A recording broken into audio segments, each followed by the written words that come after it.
This is Megan, and welcome to Stories in the Woods.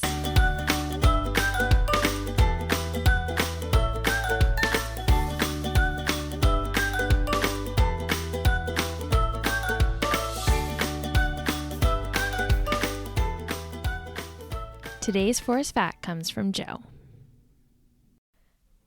Did you know that seawolves are fast, powerful swimmers? They move quietly in the water with only their eyes, ears, and noses sticking out, and they eat mainly seafood. This was a really interesting fact for me because I had no idea we even had something here in BC called sea wolves. It makes me want to close my eyes and imagine the ocean and trees. Actually, it also makes me want to tell a story. Okay, all you humans and forest dwellers, here we go. Kaya's ears perked up. You could hear a small sound, soft and subtle under the crashing roar of waves. Kaya had keen hearing.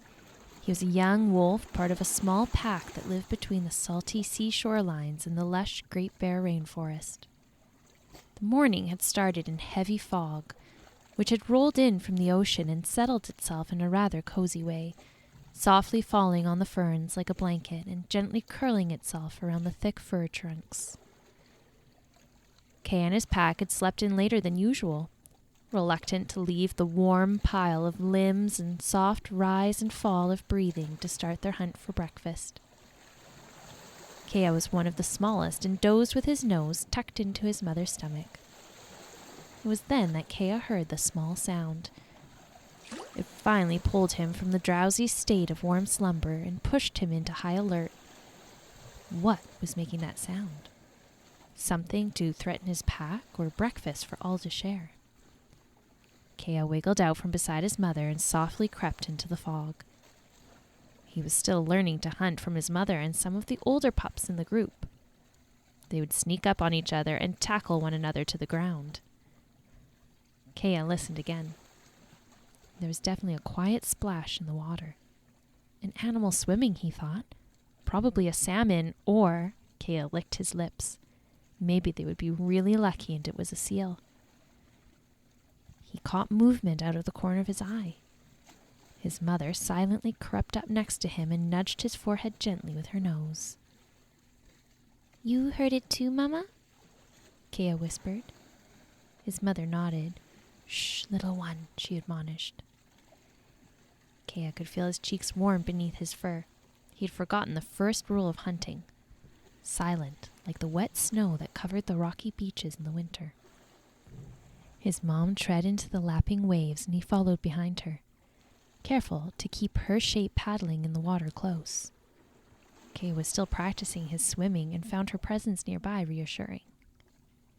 He closed his eyes and focused on the sounds around him.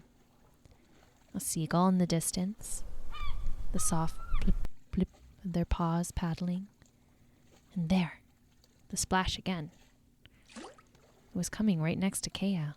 What an amazing catch if he could bring a seal to his pack for breakfast. He was so excited that Kaya forgot the most important hunting rule, and he hurriedly splashed through the water looking for his prize. The seal's spotted head was bobbing just above the surface of the water. They locked eyes for a moment, and then the seal slipped into the dark ocean. Kaya looked around, feeling the disappointment build and build in his little body. He let out a frustrated howl into the soupy fog. "Kaya!" His mother had appeared next to him, only her eyes and snout visible above the water. Kaya's eyes stung with embarrassed tears. "I'm sorry, Mama," he muttered. "I'm just so mad at myself. I wanted to bring a seal for breakfast." "Oh, sweet cub," his mom shook her head. "The seal is gone, and we'll have to choose something else to fill our stomachs." Kaya splashed his paws angrily in the water. "No! I want a seal! Only a seal!" He swam away from his mom. He swam and swam and swam, listening carefully the whole time for signs of another seal or even salmon, but it was like anything living had sent the message out. Stay away. hungry wolves looking for a tasty snack. Kea was growing tired, and his furious paddling slowed until he was treading water. The fog had begun to lift, and a bit of sun had found its way through to warm the fur on the top of his head. Kea. His mom's voice came from behind him. She had quietly followed her small wolf. She knew he would need some time to shake off his frustration. Kea, it's growing late and we are both hungry. I know you are disappointed, but when you're ready, let's swim back to shore together and find a different snack for breakfast. Kea sighed. He knew his mom was right, but it was just so hard to shake off all the anger in his body. A wolf's growl started behind him and turned into a howl. Kea glanced behind him in surprise. It was his mom. She winked at him and he smiled. He threw back his head and joined her, letting out a big howl. They howled and howled until Kea's throat began to ache. Last one back to shore is rotten seaweed. Kea's mom barked and she took off for shore. Hey! Kea laughed and swam after her. They splashed and paddled back to the beach, giggling the whole time. Kea waded out of the cold ocean water and shook off his fur. His mom gently nudged his forehead again. How do we feel, little cub? She asked. Kea smiled. The exercise and laughter had helped, and he was ready to try and find something new to eat. He and his mother hunted along the beach, using their sharp claws to dig in the sand.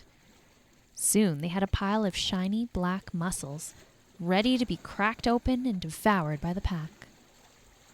Kea helped his mom drag the mussels back to the group of hungry wolves, and his friends leaped on him in a rough and tumble pile of gratitude. The rest of the morning was spent eating, playing, and chatting, and Kea sat back and watched his pack enjoying themselves. He was proud that he played a part in this pleasant morning. He was even more proud that he had found a way to not get stuck on needing to bring back the seal.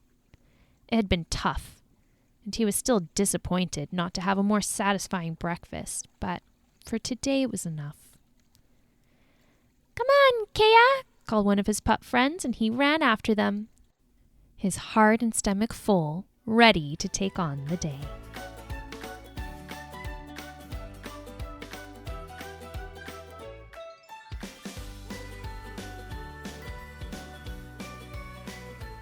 Have you ever had something happen where you had to change your plans or you're thinking about something?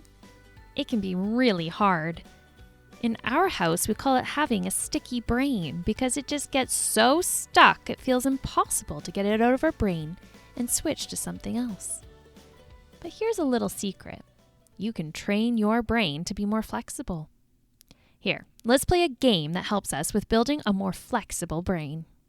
Can you find an object near you? Maybe a pencil? What else could it be? Maybe it's a fairy wand casting magic spells. What else could the pencil be? Maybe it's an instrument for a band.